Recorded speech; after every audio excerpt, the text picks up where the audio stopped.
In a dusty old antique shop, tucked away on a forgotten side street, a man named Arthur stumbled upon a peculiar find. It was a grandfather clock, tall and imposing, with ornate carvings and a face of faded gold. But there was one problem: its hands were frozen at 3:15. The shopkeeper, a kindly old man with eyes that had seen a century, offered it for a song. "It doesn't tell time," he warned, "but it might have other stories to tell."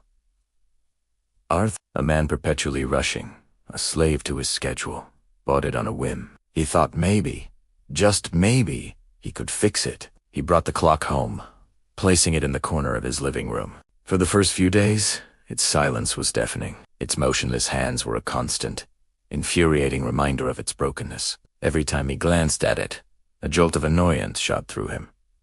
A useless clock. What a waste of space. He was a man who lived by the second, whose life was a series of appointments, deadlines, and notifications. This silent, stubborn object was an affront to his entire way of being. He'd get around to fixing it, he told himself. Tomorrow. Next week. When he had time. But a funny thing started to happen. As days turned into weeks, Arthur's frustration began to melt away, replaced by a strange sense of calm. The clock, in its silent defiance of time, started to change him. He'd wake up and see its hands, forever at 3:15, and instead of feeling rushed, he'd feel still.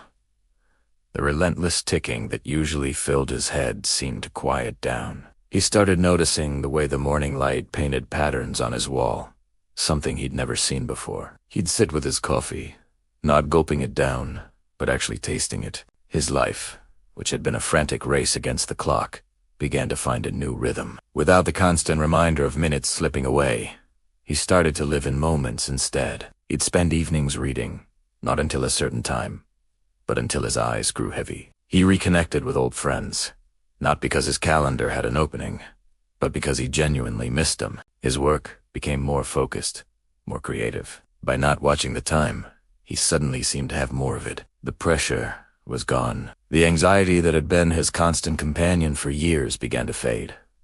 One afternoon, a friend came to visit. She looked at the grandfather clock and said, "Oh, Arthur, your clock is broken." Arthur smiled, a genuine, relaxed smile she hadn't seen on his face in years.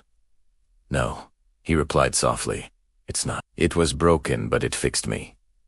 He finally understood. The clock's purpose wasn't to tell him the time. Its purpose was to free him from it. It taught him that the frantic rush forward isn't always progress. Sometimes, the most profound way to move forward is to first be still, to stop chasing the seconds and start living the moments.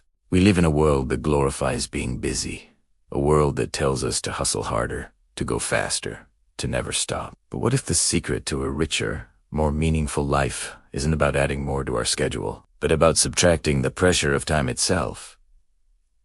What if, like Arthur, we need to find our own broken clock, something to remind us to pause, to breathe, to simply be? Sometimes, stopping isn't a sign of failure. It's the essential first step to truly moving forward, to finding peace in the present, and to rediscovering the person we were meant to be when we were not constantly racing against time. Thank you so much for watching. If this story resonated with you, I'd love it if you hit that like button and subscribe for more content just like this. See you in the next one.